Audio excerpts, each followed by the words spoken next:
नमस्कार, मी पंजाब डक 18-19-20 पर्यंत राज्यात भाग बदलत पाऊस पडणार आहे.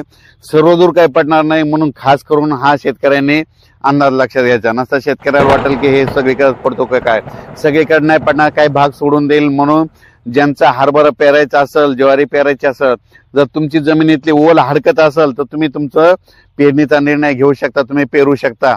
म्हणून हे अंदाज लक्षात घ्यायचा. 16 ऑक्टोबर पासून ते 20 ऑक्टोबरच्या दरम्यान दररोज वेगवेगळ्या भागात पाऊस पडणार आहे. म्हणून हा अंदाज लक्षात घ्यायचा. 16 ऑक्टोबरला तो पाऊस काय होणार आहे, इकडे यवतमाळ जिल्हा, नांदेड जिल्हा, लातूर जिल्हा, परभणी जिल्हा, हिंगोली जिल्हा, धाराशिव जिल्हा, सोलापूर जिल्हा ह्या पट्ट्यामध्ये सुरुवात होणार आहे. 17 ऑक्टोबरला काय परत काही भागात पडणार आहे. 18ला पुन्हा दुसरा वेगळा भाग जाणार आहे.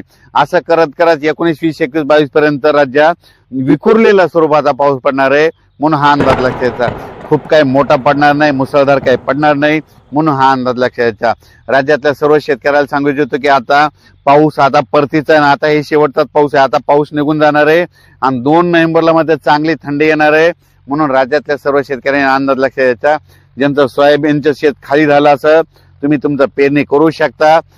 त्याच्यानंतर ज्वारी पेरायची तर ज्वारी पेरू शकतात, हरभरा पेरू शकतात, ओल हडकत असेल तर पेरू शकतात. पेरणीचा निर्णय तुम्ही तुमचा स्वतः घ्या. पेरायचा का नाही ते ठरवा. फक्त तुम्हाला एक सांगू इच्छितो, राज्यात मात्र 16 ऑक्टोबर ते 20, 21, 22 ऑक्टोबरच्या दरम्यान दररोज वेगवेगळ्या भागात तुरळक ठिकाणी पाऊस पडणार आहे. खूप काही मोठा पडणार नाही. म्हणून हा अंदाज सर्व शेतकऱ्यांनी लक्षात घ्यायचा. हा केवळ अंदाज कशामुळे दिला की राज्यातल्या सर्व शेतकऱ्याचं सोयाबीन काढणं चालू आहे. कोणाचं सोयाबीन उघड्यावर आहे, मका देखील उघड्यावर कापून ठेवलेली. तर तुम्ही काय करा, 16 तारखेपासून झाकण्याची तयारी ठेवण्याची तयारी करावी.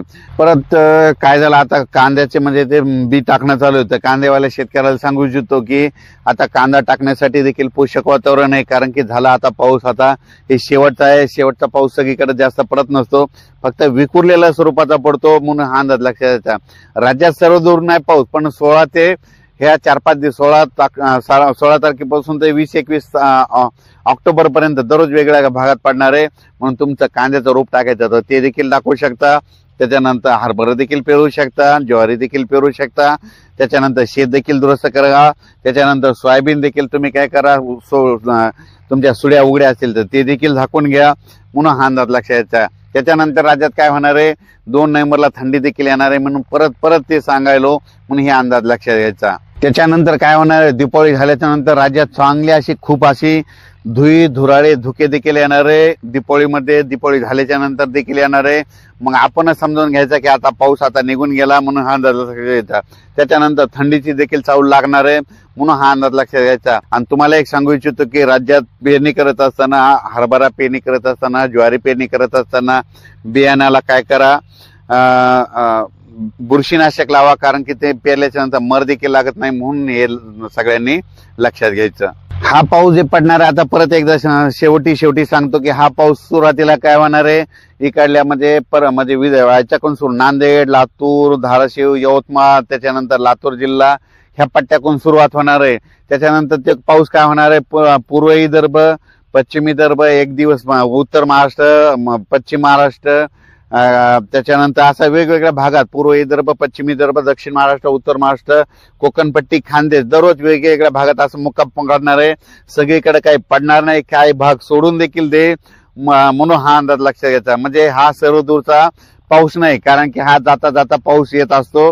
म्हणून शेवटचा पाऊस आहे. जाता जाता भाग बदलत पाऊस पडणार आहे. सर्वदूर काही पडणार नाही. म्हणून हा तुम्ही तुमचा अंदाज सगळ्यांनी लक्षात घ्यायचा. अचानक वातावरणात झाला तर परत एक उद्याच्याला मेसेज दिला जाईल. धन्यवाद.